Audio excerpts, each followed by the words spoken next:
Diets and workouts, you've done the work, so why can't you get to your goal weight? That's because up to 70% of your weight is predetermined by your genetics. So while you've been told that it's all about your willpower, you're actually fighting your biology. Don't do it alone. Found's Doctor Design program uses medication as part of a treatment plan that targets your body's unique biological needs, so that your body works with you and not against you. Take the quiz at joinfound.com to see if Found's weight loss program is right for you.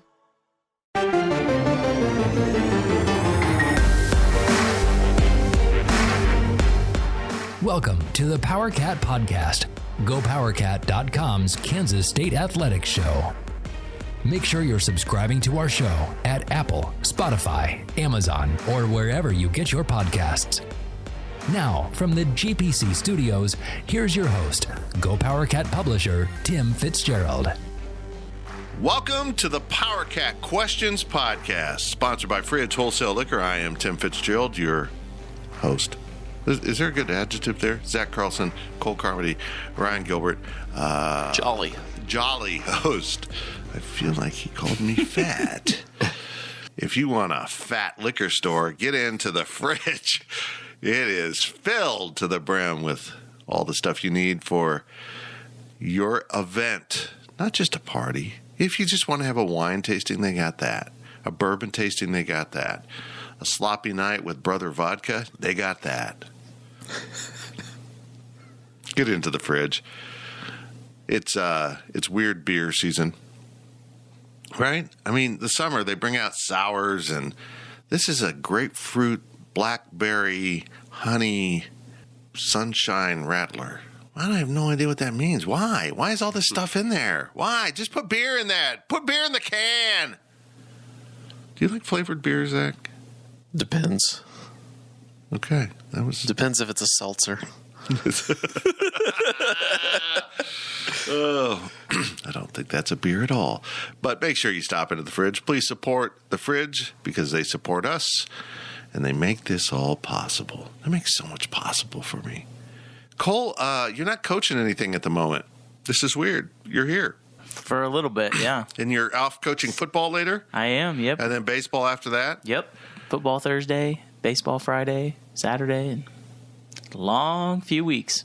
Gills, are you going to be coaching people how to drink delicious drinks soon? Sure. When are you up at that place that sponsors the other podcast? Tomorrow. I'm actually off which is today. actually today when this podcast Exactly. is up. Yeah. So if you hate his opinions on this podcast, storm into said place and demand an explanation. And demand a free drink. Cause a scene and get banned for life. Hey, and by the way, he goes by the name Travis there, so yell for Travis. Oh, my goodness. Let's get going with your questions from Wabash Station. I'm not chatty today. This could be a 10-minute podcast. Caffeine didn't set in right. I got water down the wrong tube. It's cold in the studio.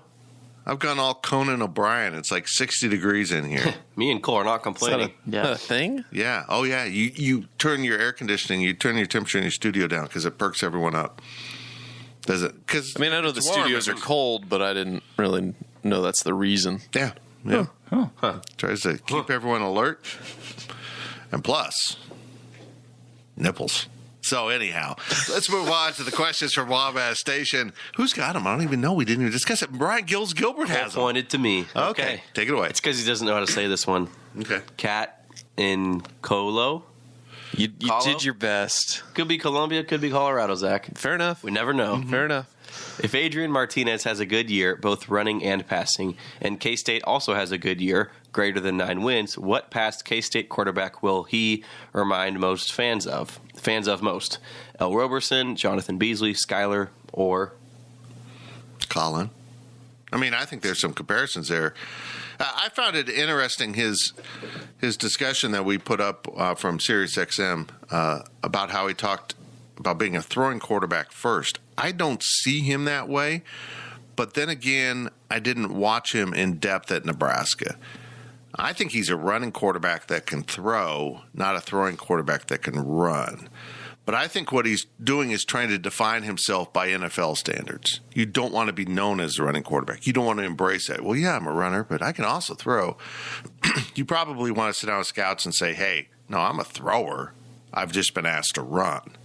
But I think he's closer to Colin Klein than those other guys. Now, I don't think he's at Michael Bishop levels where he was just really good at both. I mean, Mike could throw the ball 80 yards in the air. It was just ridiculous what he could do.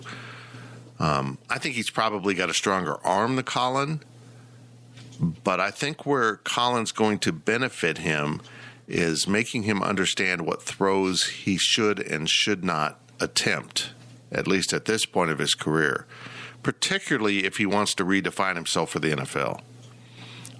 Look, let's not take those high chance throws. Let's do these. Let's take what the defense gives us, and then worry about the NFL later.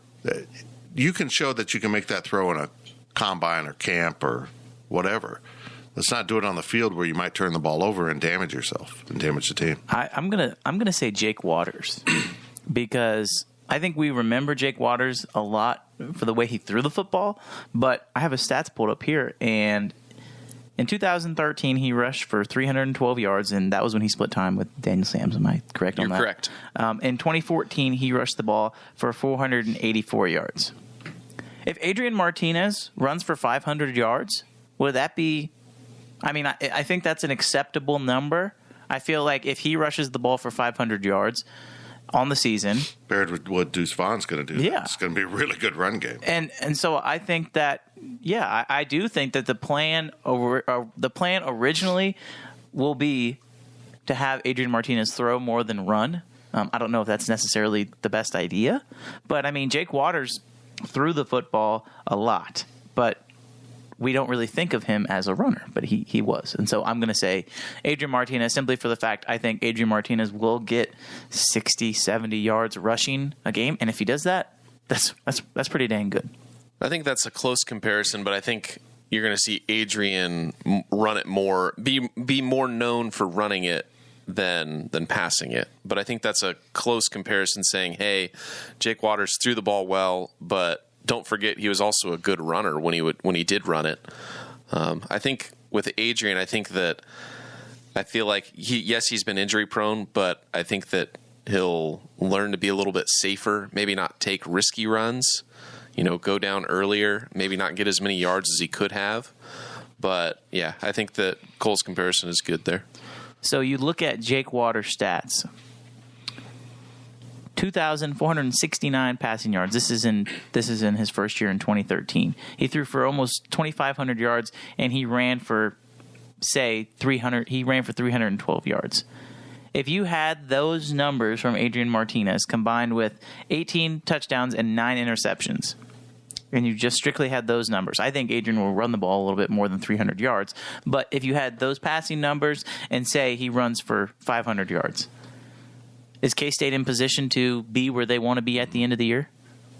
Because I think you have to take that from him every single day, and I don't think that I don't think that having the expectation of Jake Waters is too much, because if K-State wants to be successful, he has to be that good, just plain and simple. And it works too because he's a transfer, and Jake Waters was a JUCO transfer. So I think that these limited time guys, I think, are going to be more comparable to Adrian Martinez than, say, a Colin Klein or an L. Roberson. I think that people will not necessarily remember the type of play, they'll remember the time period he did it in as well.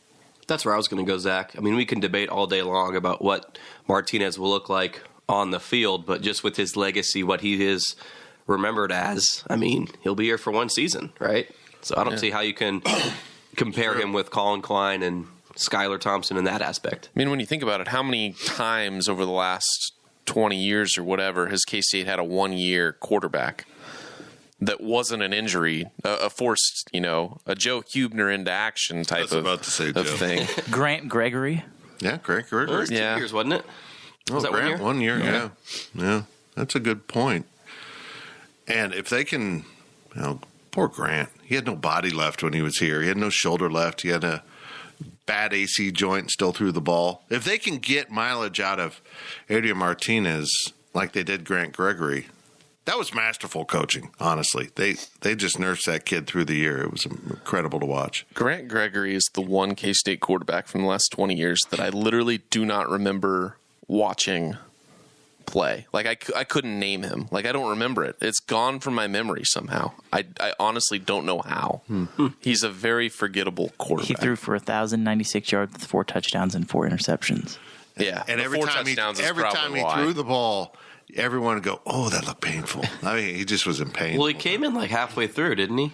He played 11 games. Yeah, he was here. Yeah. But he came kind of late. I think he came after spring football, if I recall. Okay. But he had to kind of catch up. But he was a really smart coach's kid, all that, but his body was shot. I think he's a fitness freak now, I think. I follow him somewhere on social media. I'm not sure. Zach, what did Gregory ever do to you? Made me forget about him. Yeah, there we go. What year was that? 2009. Yeah, it was Snyder's first year back. Yep. Yeah, I just remember Carson Kaufman. Ugh. Yeah. That's who I would tell you played that season. I would much rather forget about Kaufman than Gregory. From King Jim 77, let's say the Cats have a stellar year, 9-3 or higher. Which of the assistants do you think other schools will try to poach? Oh, it's got to be Colin. I mean, you've got a guy in his young 30s. If they have a really effective offense that is putting up highlights and stringing together, good plays. I don't mean just effective plays. I mean kind of creative plays. I think people will throw money at Colin. I don't think he'd leave just to go be an OC somewhere else. I don't. We'll see. I'd hope a good season would lead someone to be a head coach. Really? It would lead to someone being a head coach. I mean, the next Life of Fitz is already recorded with Van Malone. I mean, I hope Van gets a shot. I think Connor Riley's got head coach on him. Klanderman, Klein.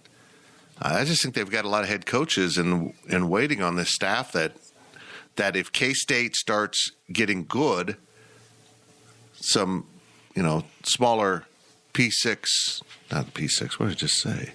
It's not basketball. I know. I just crossed over sports. Some smaller group of 6 schools will come after. Is it still 6? How many conferences do we have The now? group of 5. It's now a group of 5? I think it's the group of 5, right? Oh, for God's sakes, they just keep changing. I think some of those schools will come after those type of coaches for good reason. But will they leave? Anymore, being a coordinator at a Power 5 school pays as well as a head coach at many conferences around the country. So it'd be hard to poach some of those guys, but they'll be coming. If Kleiman gets this thing rolling based on his pedigree and what he's done in K-State, and they'll be coming after these guys. My answer is going to be Buddy Wyatt. Really? Yes, as a coordinator. He sounds like a blues singer. I think so. I just think the fact of you look at his pedigree. I mean, Wyatt Hubert, NFL draft pick.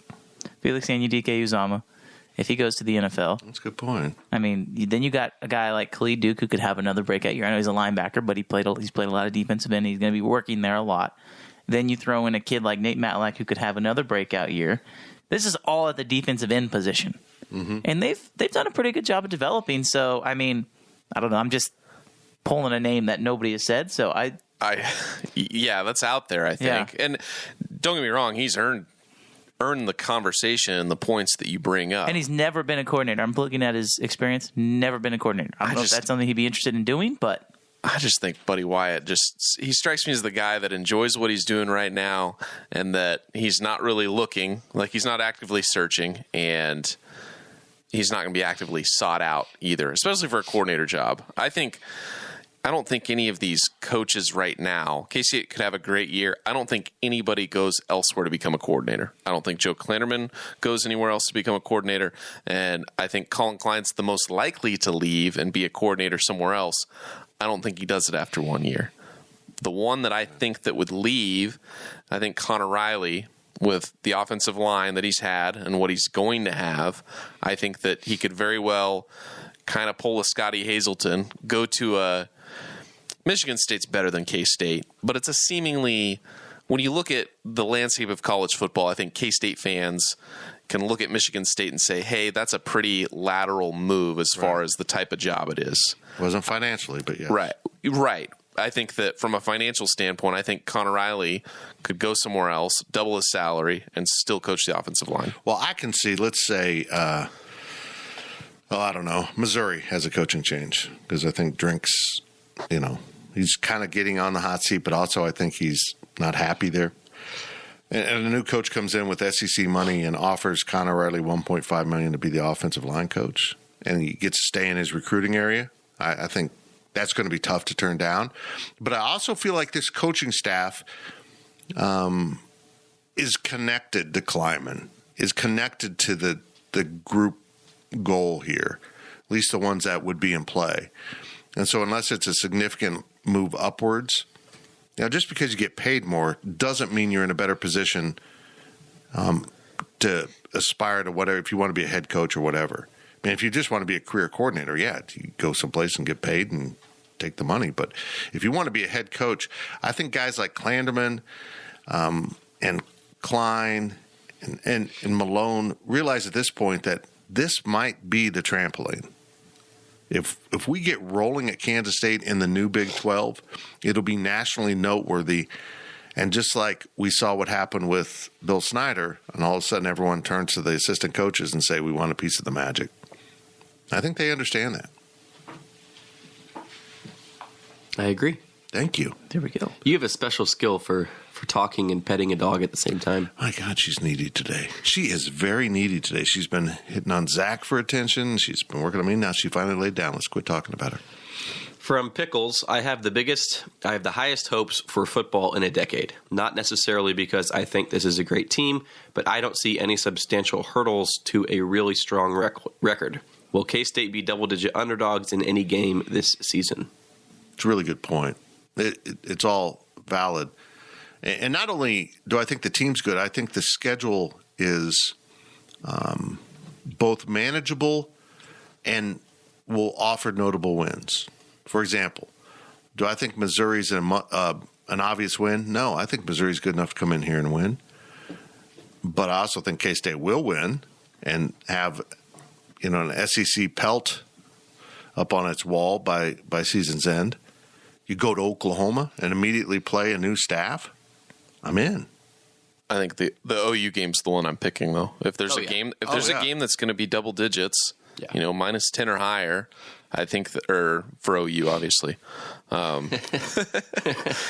love K-State. What if it isn't? What if K-State goes in there and rolls them? Which I think is within the realm of believability. I just think it being such an early game, especially for gamblers, and OU being OU, it's, yes, there's a new staff, but the name on the sheet stays the same. And I think that, OU plays Nebraska, right? Yes. Yeah. So assuming they win that looks like a good win. Right. If OU's 3-0. UTEP, Kent State, Nebraska. Yeah. UTEP might be the toughest of those.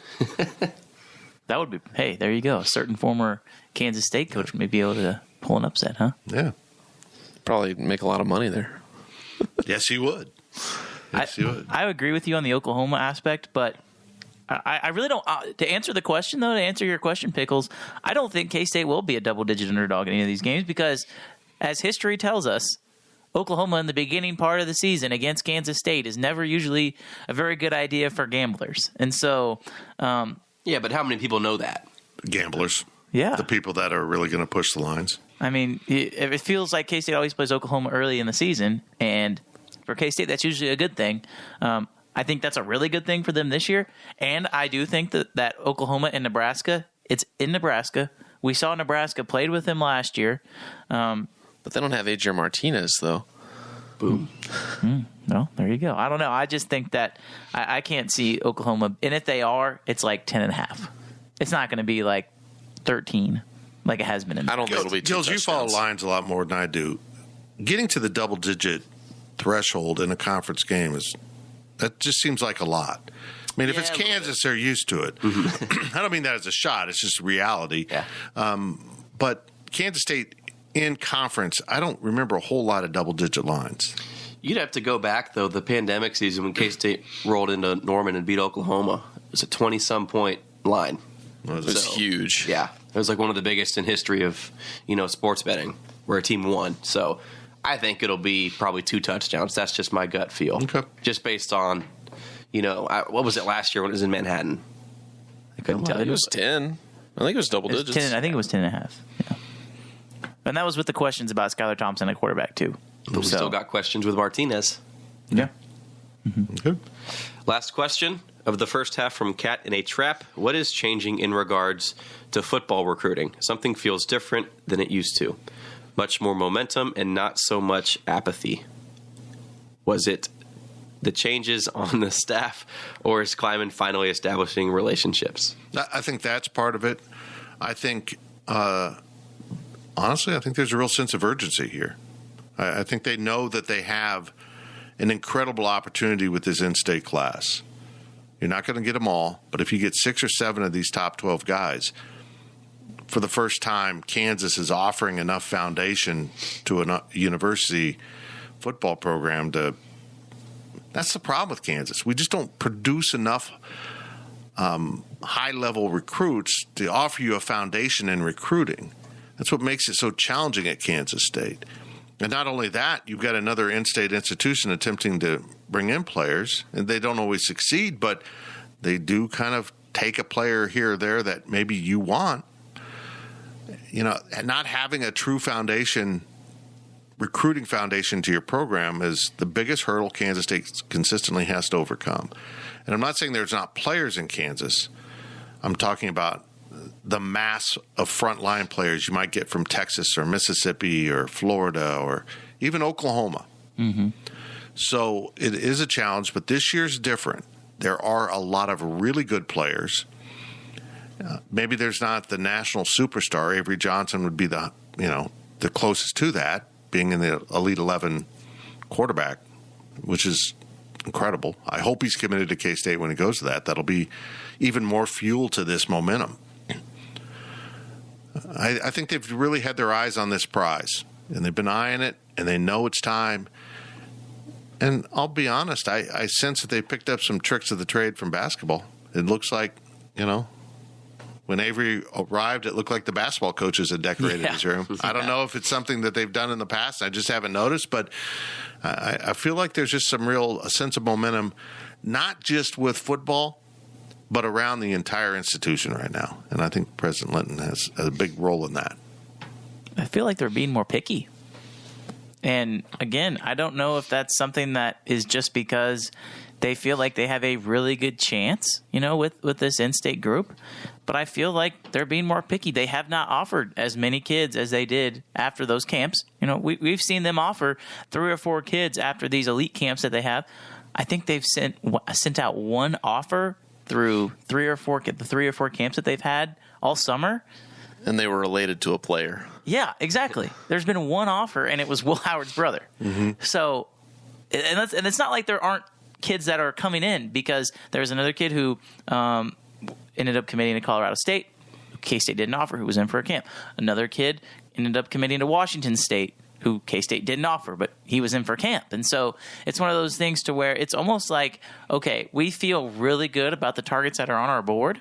And, I mean, they're kind of being picky. It kind of reminds me of basketball. They feel like, all right, these kids are good, but they're not where we want them to be. So we're going to stick with our gut and trust our board because they must feel really good. And I don't know if that is a coaching relationship thing or if that's just we feel really good about where we're at.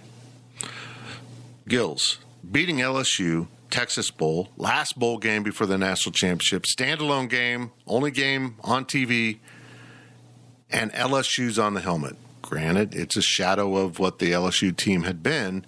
Do you think that provided recruiting momentum, but also confidence in the recruiting process? Yeah, I don't think it can hurt in any sort of way, that's for sure. But I was going to say that nothing's changed. And I know Wally's kind of touched on this a little bit, that things are finally coming together, and this is kind of what they always wanted.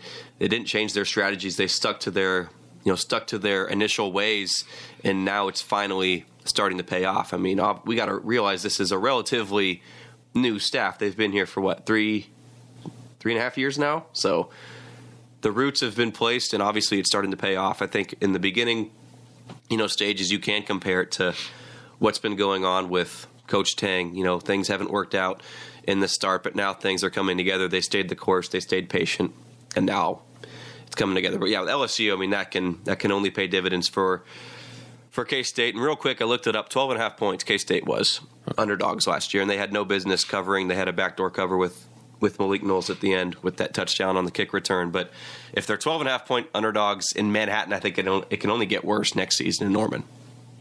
I agree with that. But back to the point of this question, Sorry.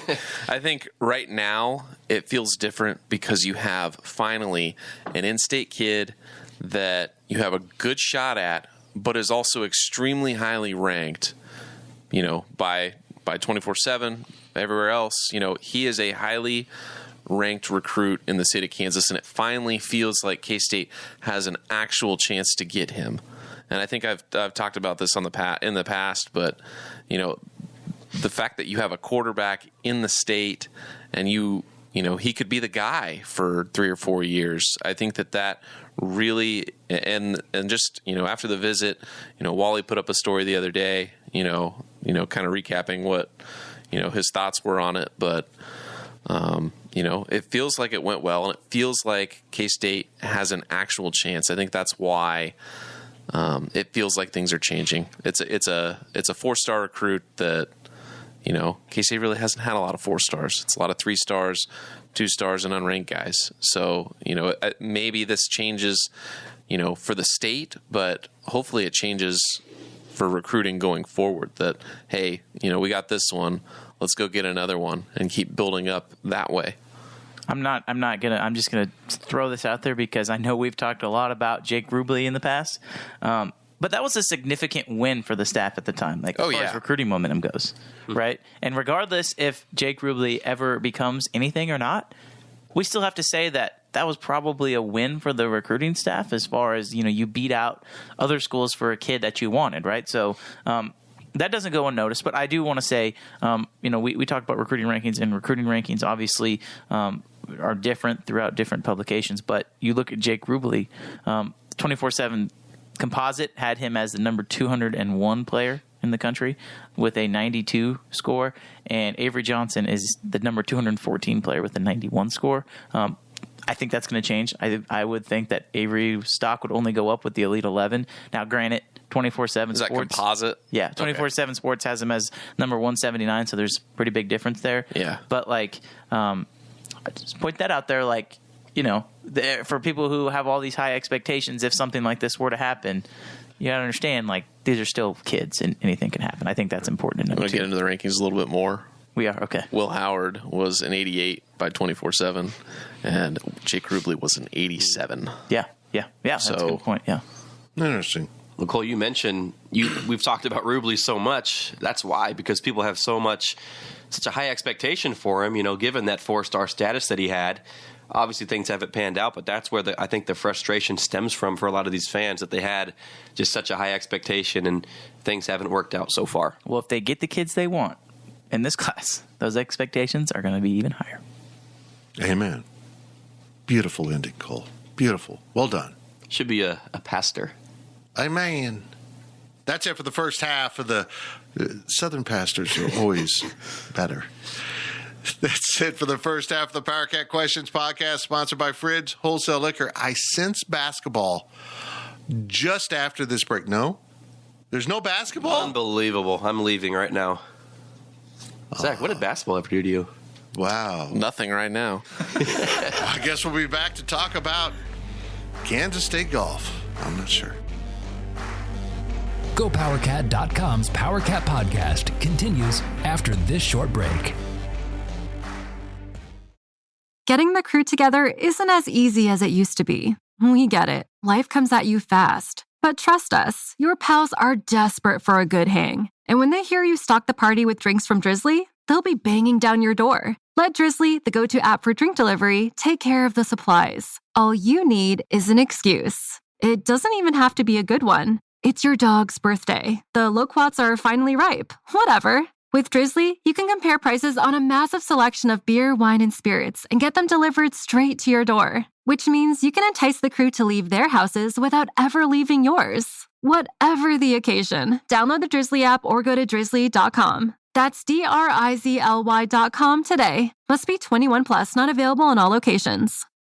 Imagine the softest sheets you've ever felt. Now imagine them getting even softer over time. I'm here to tell you about Boll & Branch and how you can discover this new level of softness with their iconic sheets. In a recent customer survey, 96% responded that Boll & Branch sheets get softer with every wash. They source the rarest 100% organic cotton for an incredible softness to start. Then they skip the toxins and harsh chemicals for a natural feel unlike anything else, and it all comes together with their signature weave. This special design feels buttery, breathable, and unlocks new levels of softness with every wash, and they stand behind their promise of softness. With their 30-night guarantee, you can wash, style, and sleep in their sheets for an entire month. If during the 30 nights you don't love your sheets or feel them getting softer and softer, you can send them right back. No questions asked. So head to bollandbranch.com for 15% off your first order with code Odyssey. That's BOLL and branch.com. Exclusions apply. See site for details. Welcome back to the Power Cat Podcast. Now, let's return to the GPC studios. Welcome back to the Power Cat Questions Podcast, sponsored by Fridge Wholesale Liquor. It's our weekly endeavor into K-State discussion. We don't get caught up in a lot of the nonsense out there. This is a group of guys. We'd accept women. It's not a guy fraternity. We're open to that, joining the festivities. But in this case, it's four guys talking K-State sports. That's what we do every week. You ask the questions, our VIP subscribers at Wabash Station, we answer here for all to hear. Those are homonyms, two different hears. Take it away, Cole? Yes. Wow. Yes. I got demoted. We had a little swapping action in the break. Here we go. The first question of the second half of the Power Cat Questions Podcast comes from Recyclops. Which team has a higher ceiling? This year's football team or K-State football in 3 to 4 years with potentially Avery Johnson, Dylan Edwards, John Randall Jr., and Mr. Manning on the roster? You know what I like about Kleiman is he's not building for a moment. He really is trying to build the program. He understands what it takes to be part of a building process and sustaining it. But I don't feel like if they have a breakthrough year, let's say they win 10 games in the regular season this year, they're on the national stage, they're playing for a Big 12 title. Maybe next year they dip down a little bit because they might be missing a lot of pieces. But I also feel like they're building something that will be sustainable in the long run. It's hard to do nowadays with the transfer portal. It's hard to do. You lose your depth because your depth gets impatient and decides, well, I don't want to wait to play. I'm going to go somewhere else. And then what they end up doing typically is waiting to play there. So I think this is going to be, over the long run, a continued build. So to answer the question, I'll take down the road, only because I think this year is part of the process, not a peak that will be just notable in hindsight years down the road. This is a tough question. It is. I think this is easy. 3 to 4 years down the line is a much higher ceiling than what we have right now. I mean, outside of Deuce Vaughn, what help does Martinez have on offense that can legitimately give you a chance to flirt with the Big 12 title? I mean, if you've heard me talk the last however many podcasts about, what is the win total for this year? What are your expectations? I mean, if my ceiling of 8 or 9 wins is the ceiling, that's a pretty low ceiling for a team, and for saying all this untapped potential for 3 or 4 years from now. If I were to pick this year, that would be a disservice to that group of recruits that K-State could very well land. So I think if you get those guys, even if you don't get all of those guys, I still would always say 3 to 4 years is going to have a higher ceiling than what you may be experiencing now, especially seeing how, K-State's, been in with Avery Johnson, been in with a lot of these good recruits. That's only going to continue. And I think that, 3 or 4 years is really the window where we'll start seeing K-State being really good. I don't know. I just feel like it's hard to answer this question right now because as much as we think that K-State has a great chance to land Avery Johnson, Dylan Edwards, John Randall Jr., and Josh Manning on offense, there's no guarantees. And even if they come to K-State, like Fitz just said, there's so many unpredictable factors as far as the transfer portal, as far as will they pan out. We talked about Jake Rubley earlier in the podcast, and I'm not ready to say that 3 to 4 years has a higher potential because I don't know who's going to be on the roster. We talked about coaches. There's so many unpredictable things. Now, in an ideal world, does Chris Klieman in Kansas State want the team in 3 to 4 years to have a higher ceiling? Yes. I think the answer to that question is yes, because that means you're building up your program. But I feel like the team this year has a very low floor and a very high ceiling. Does that make sense? And we talk about that a lot in scouting and recruiting. Like he is a high floor, low ceiling.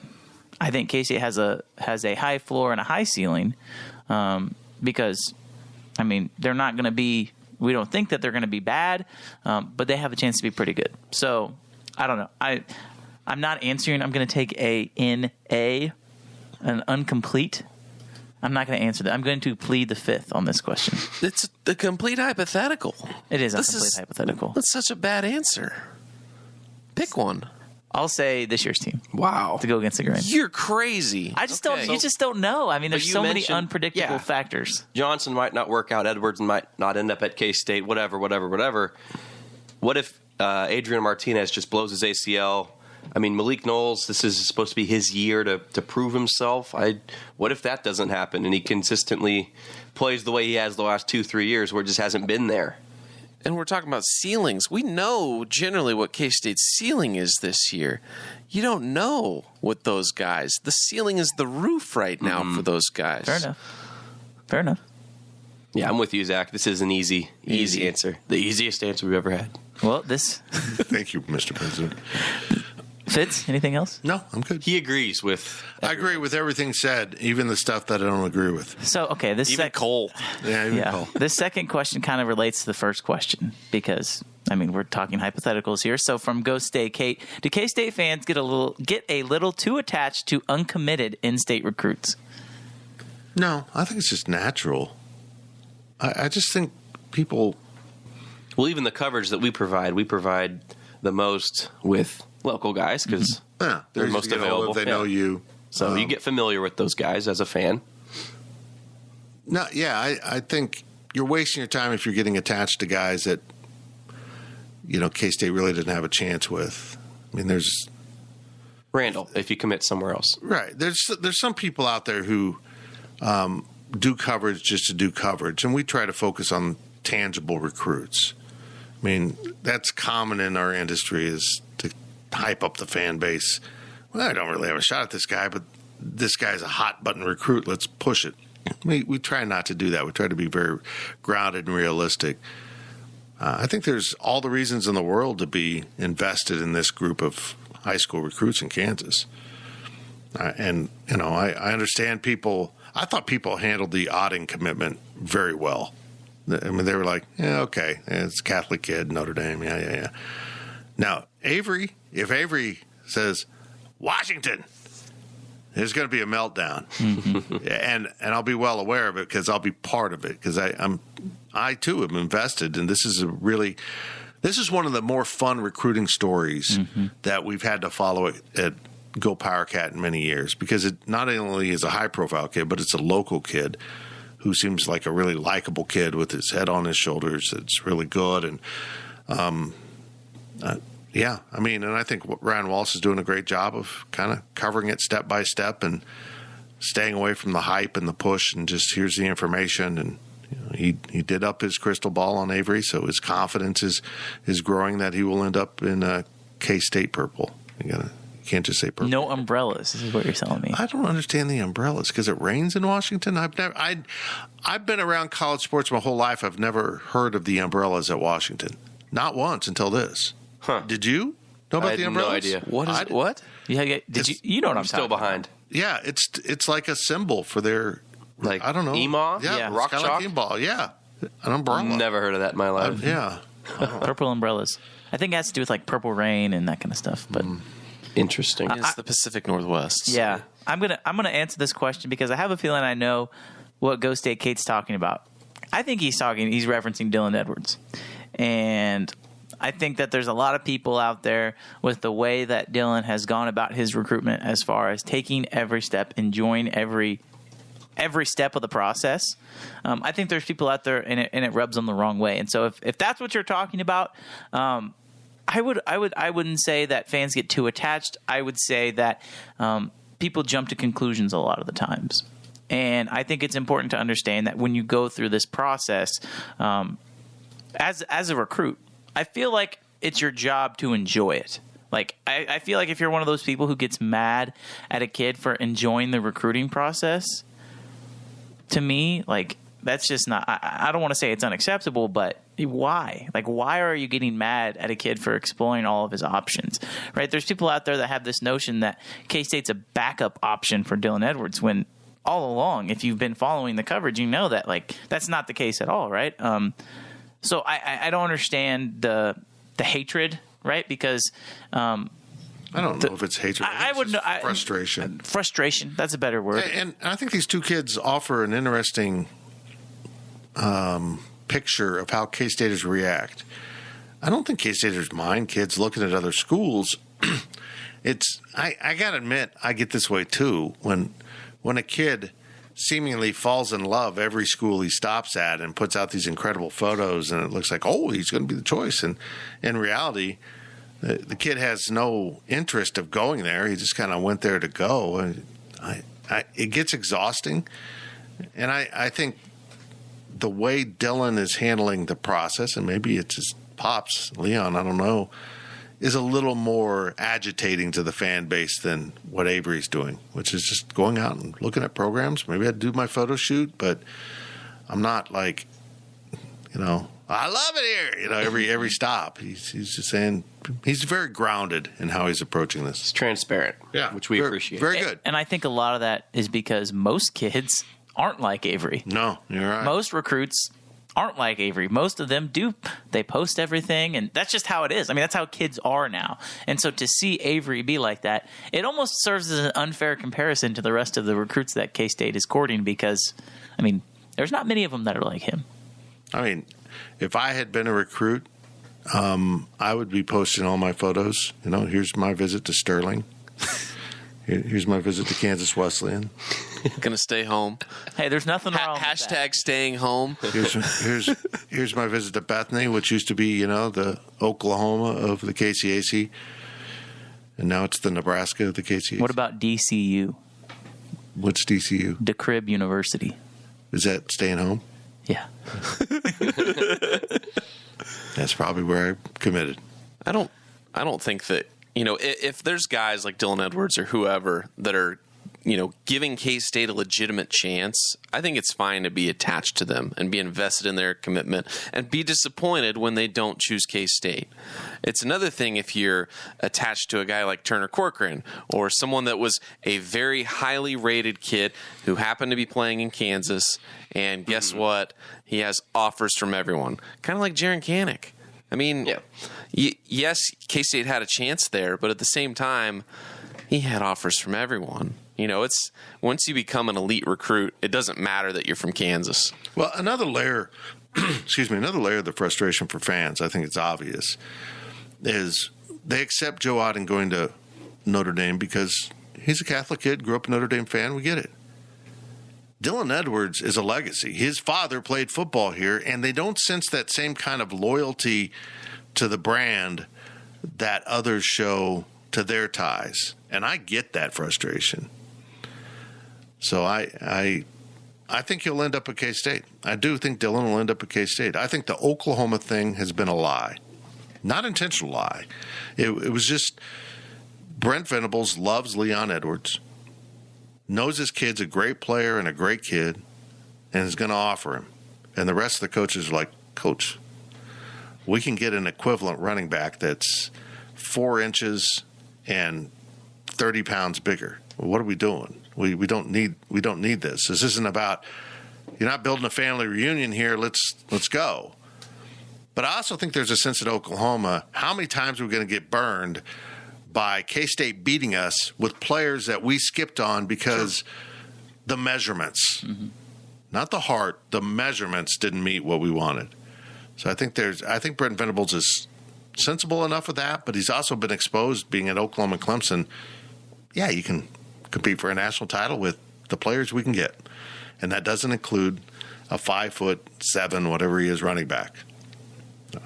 I think he'll end up at K-State. I think he'll be part of a very memorable recruiting class. But in this day and age, what does it mean? 1 year down the road, do half of them not pick up and leave because they saw something sparkly in the transfer portal? We'll see. If you're a fan and you're upset with the way Edwards is going about his recruitment, just look at Antoine Davis. Yeah. I mean, Edwards, does he exaggerate? Sure, but he's not being dishonest with anything like that. So it could always be worse. Yeah, I'm convinced Antoine was dishonest with the entire process. Oh, yeah, he clowned everybody. Not that I'm bitter about it. I'm just like, this is what we've created now. Mm-hmm. This is the system we've created with the NIL, that he needed to go out and put on a whole show to enhance his NIL value. So, keeping on that same track, next question comes from us. We're proposing a question. Oh, we are? Yeah, Ooh. we're proposing a question. Talk about basketball. Desi Sills, K-State basketball. What do we think? Gills, what do you think? I think this is probably a hot take. This is the best transfer portal addition K-State's gotten. He's proven himself that he can score. Obviously, that it went away when he was dealt a bad hand at Arkansas, and he got injured. Some guys came in behind him, and things were just never the same after that. But this is what the transfer portal is all about. You go down to Arkansas State. I don't think he played amazing there, but I think he proved himself that he's worthy of playing at a Power 5 school once again, and here he is back at K-State. He kind of is going to remind fans of Mark Smith, not only with his ability to kind of get to the rim and score, but also just the fact that a new change of scenery might be just what he needed to get back, to being relevant at a Power 5 school once again. I don't think there was any sort of bad blood with Arkansas or Arkansas State for that matter, but this is what K-State needed. I think he's not going to be the superstar scorer. K-State still needs one of those guys. There's no doubt about that, but this is probably my favorite addition in the portal, and I mean that. And I know, Fitz, you're high on N'Guessan. I think it's just N'Guessan. Yeah. I think the N is indeed silent. Yeah. And of course, Did you watch the video? She told us how to say it. Right. In her Virginia accent. Yeah. It was trying to cut through the Virginia accent was a challenge. But yeah, that adorable young lady who sent the video out about, I think, pretty sure she said David N'Guessan. Yep, that's how. And I'm high on him. I think these last two are impact guys. I think they'll both be in the starting lineup, but there's been some discussion about who's going to start. I still think they need more of a 6'5", 6" small forward type in this class. And they've got a lot of length, but almost in some ways too much. I worry about defending some of these smaller 3-4 guard lineups. Be interesting because I'm of the belief that I think Mark Smith's a great comparison, Ryan. I do, but I think Desi Sills is one of those guys who he's not going to be that superstar that we've talked about. But the way that K-State's constructing their roster, it's almost like they're counting on having 4 guys who can score 10 a game. You know what I mean? Mm-hmm. Instead of having your Nigel Paxson, your Mark Smith who carry the load, you have guys that can disperse it up, right? You can have Marquise Noel who can score 10 points. You can have Desi Sills who can average 12 or 13. And then you got a guy like maybe Jarrell Colbert takes a step up from down low, something that K-State hasn't had a presence in a while. So I feel like, yes, you're going to have guys that have to prove themselves, but getting an experienced guard like Desi Sills is nice because if you are ever in one of those slumps to where you just can't find a way to put the ball in the basket, he's going to be a guy who can drive to the hole and go get a bucket. When was the last time K-State has had a guy like that? I couldn't tell you the last time they've had a guy who could put the ball on the ground and get to the bucket. And that's what his game is primarily. And I think K-State's needed that for a long time, and they've needed that this year. So yeah, I mean, I don't have super high expectations for him, but I think for where you are right now, this is about as good of a get as you could possibly get. He was a first, second team preseason SEC all-league player after his sophomore season, I think. So, I mean, he's shown it. He's proven it. And, Cole, you mentioned needing a guy. We talked about Nigel Pack a few weeks back at Miami and the disruption that might cause off the court. The fact that K-State doesn't have a superstar, I mean, that locker room is just going to be so, I don't know what the word is, glued together on the same wavelength, because they're not going to have that guy that's stealing all the points. So I think that works out great for K-State. Maybe that's Tang's plan, is to not have that guy that might create some division in your locker room. But, I mean, with Colbert and Carter, there's no disrespect to those guys, but they scored, half a point a game or something at LSU and Mississippi State? I think they have upsides, but yeah, I think they're farther behind the curve than the other two guys. Quote-unquote projects, right? Yeah. Sills is going to come in here and play and start. No doubt about that. I'm really optimistic. I like your point. I think there's something to be said about having a locker room in which all the guys feel like they could be the guy. Maybe I'm just spinning this to find some bright light in the fact that they don't have a Nigel Pack. They don't have that lead guy. They don't have the Antoine Davis that we thought was going to be the lead guy. Everyone in that locker room feels like, I'll be that guy. They've all got a tangible shot at doing it. And I know fans freak out. Man, I mean, maybe they'll be so awful that they can't score. But typically someone fills the breach. Someone, and if I had to guess, it'll be Marquise Noel. If he can define his game better, I think it'll be him. He's the guy that wants to be the alpha. There's no doubt it's in his DNA. I want to be the alpha, but wanting it and being it are two different things. One of the worst things you can have at a team, a guy that thinks he's the alpha that isn't, and then just tears things apart. But I think there's a real cohesiveness to this roster that is notable. And that doesn't win you games on, just because you're cohesive, but it does help you, give you an advantage. And I think it's also notable to say that the NIL is going to tear apart some teams. It just will. It will absolutely destroy locker rooms, whether it's basketball, football, anything else. And I don't think K-State's going to have that issue. I think they're doing a good job of going out and finding guys that might be NIL worthy, but aren't driven by the NIL. That's not why. I get the sense that Nigel Pack did not care if he was going to be happy or well-educated at Miami. He got the money. And I think that's just the wrong reason to choose a school. But I guess if I was going to take a shot, I would do it in Miami and probably not in Calgary. Well, Calgary's kind of pretty, but not for basketball. You know what I mean? At least you'll be on the beach if you're unhappy. We know how particular this staff has been with the guys they want to bring in. I think the NIL, if that's a priority, I don't know this for a fact, but they've turned away some guys, right? Oh, absolutely. Who knows what the real issue is, but I think if the NIL is something that's high up on a recruits list, I doubt that sits good with the staff. I doubt it.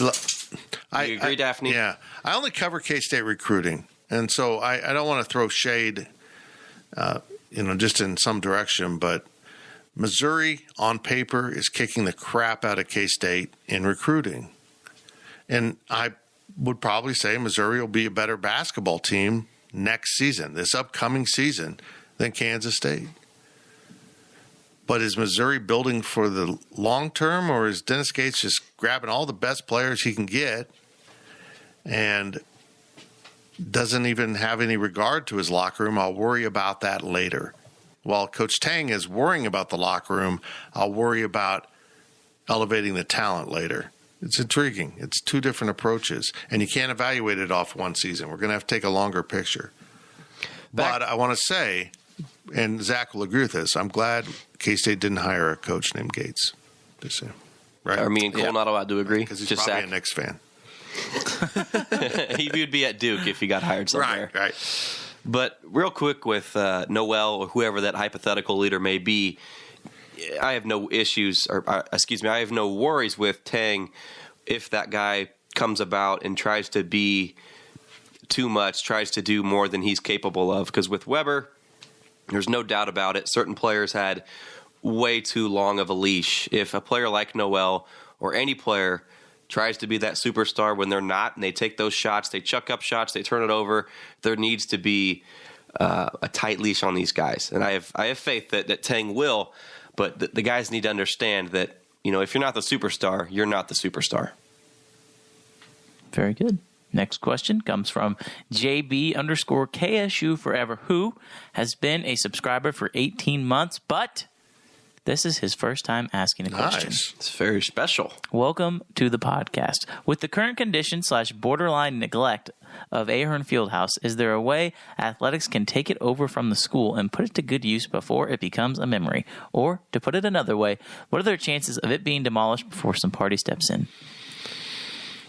I think it's much higher to be demolished than athletics is going to take that on. Mm-hmm. I mean, it's a disaster. It's been neglected. It would take a donor specifically basically buying the building for the for athletics, saying, hey, here's this.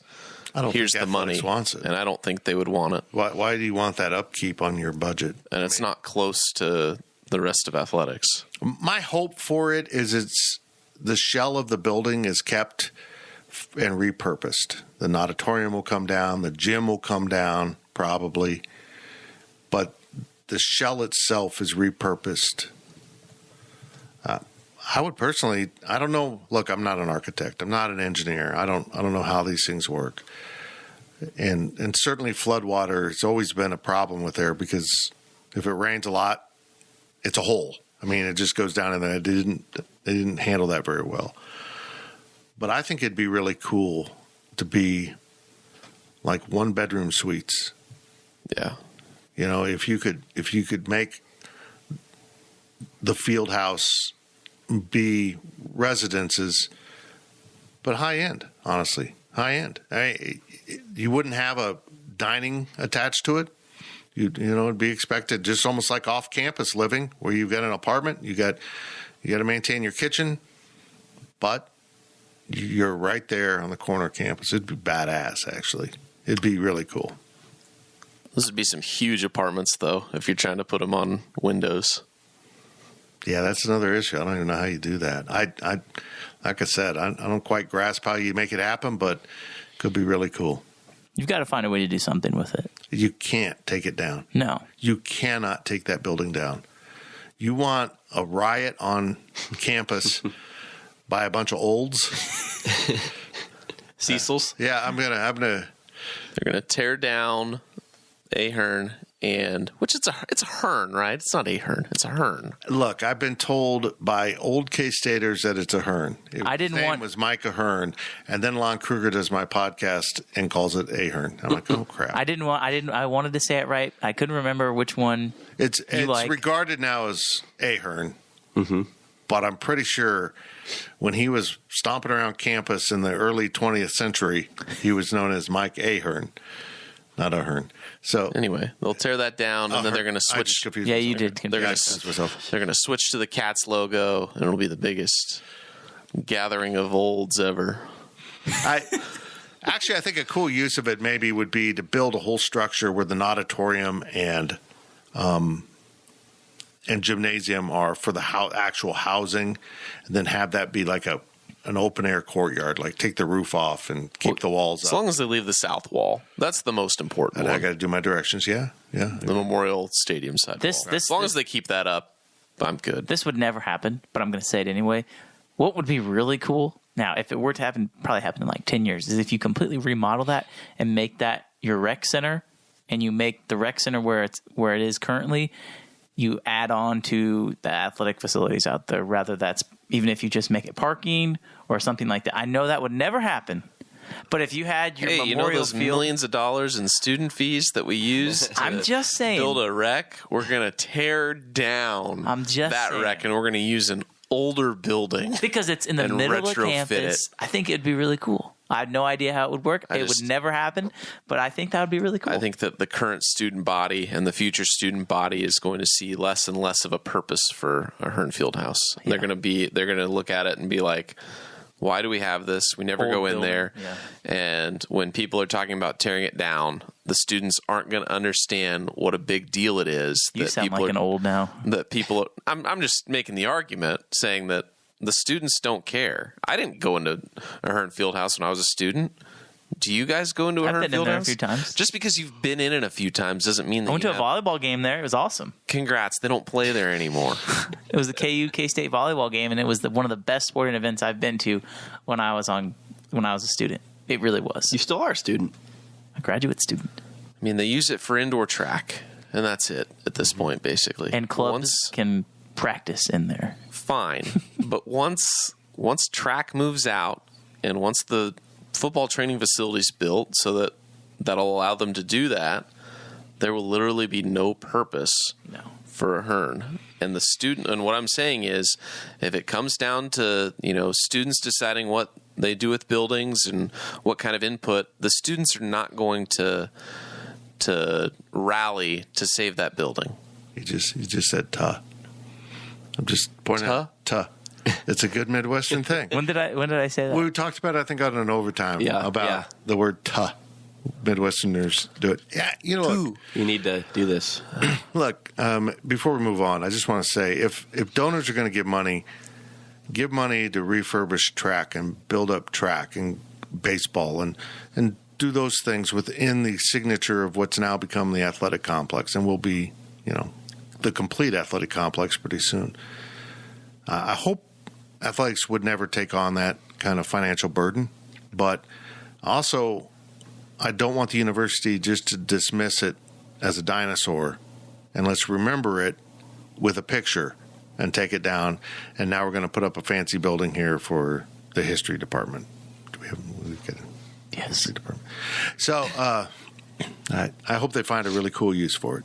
I really do. I think it being across from the Union has potential to be kind of an event area, which maybe would be a really good use of it, is creating a indoor-outdoor combination event area where you can hold conferences and those type of things on campus. You could build an amphitheater there on that site. Sweet baby Jesus, you could. I just want an amphitheater for concerts. I say they do not like a museum, but some sort of memorial for all the great things that basketball's done throughout the years. Before tearing it down, keep it and just have it be some sort of way to remember all the, Kind of like the I would have football killed to be a student when basketball games were played. I still there, think they should figure out a way to play one more game in field. there. 100%. Yeah. 100%. I mean, MLK gave his last speech there, right? Mm-hmm. You just can't tear College campus campus speech. Yeah.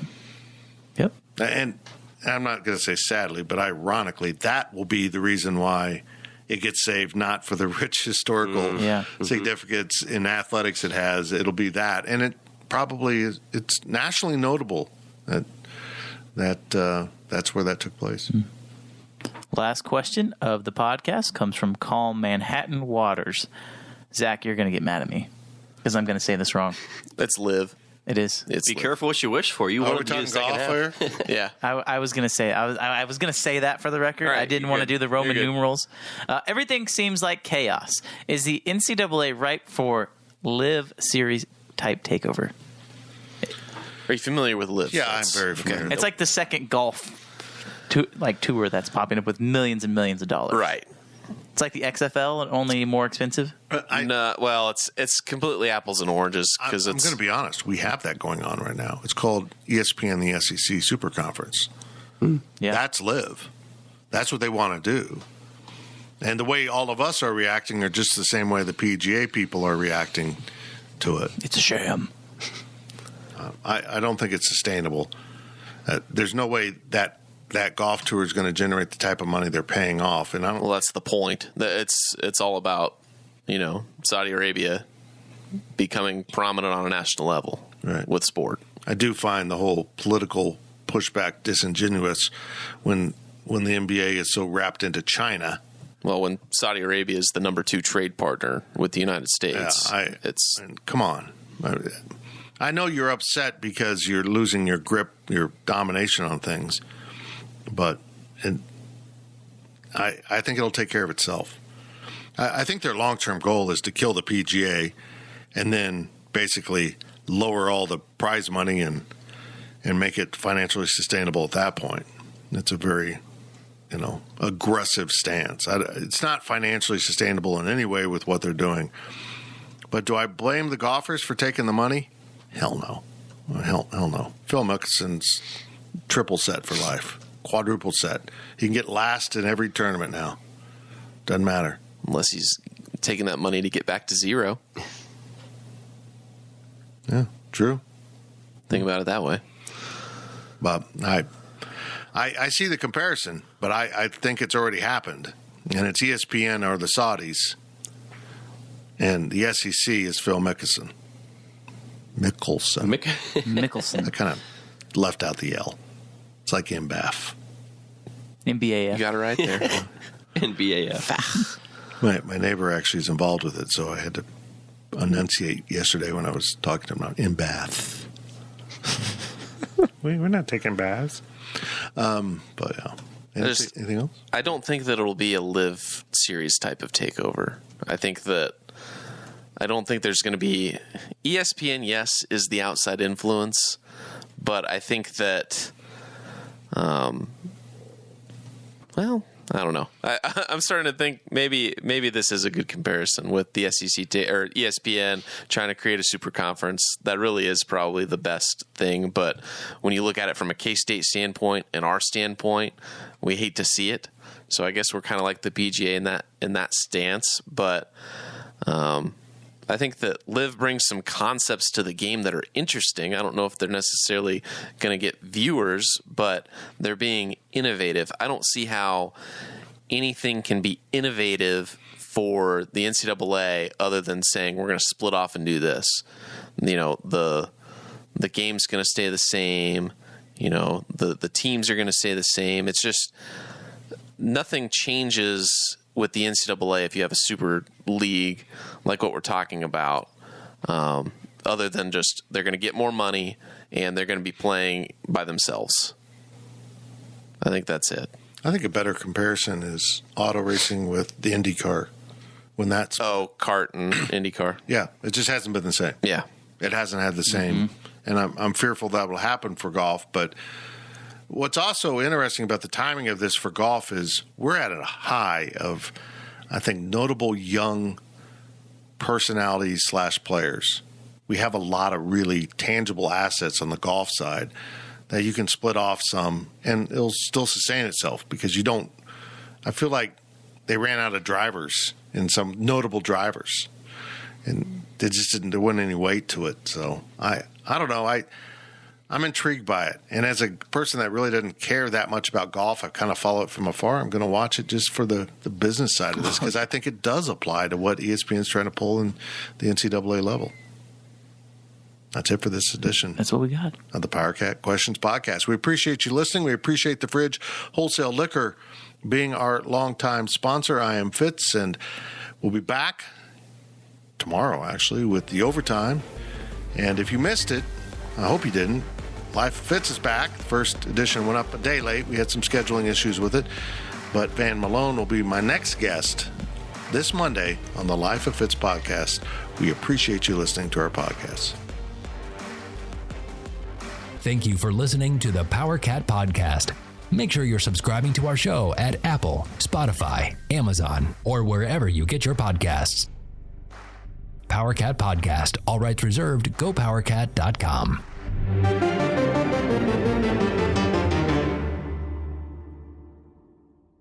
With Blue Link Plus, you can access your Hyundai Tucson Limited remotely. Doors unlocked, temperature set, lost car found. There it is. Get complimentary class-leading Blue Link Plus. Call 562-314-4603 for complete details.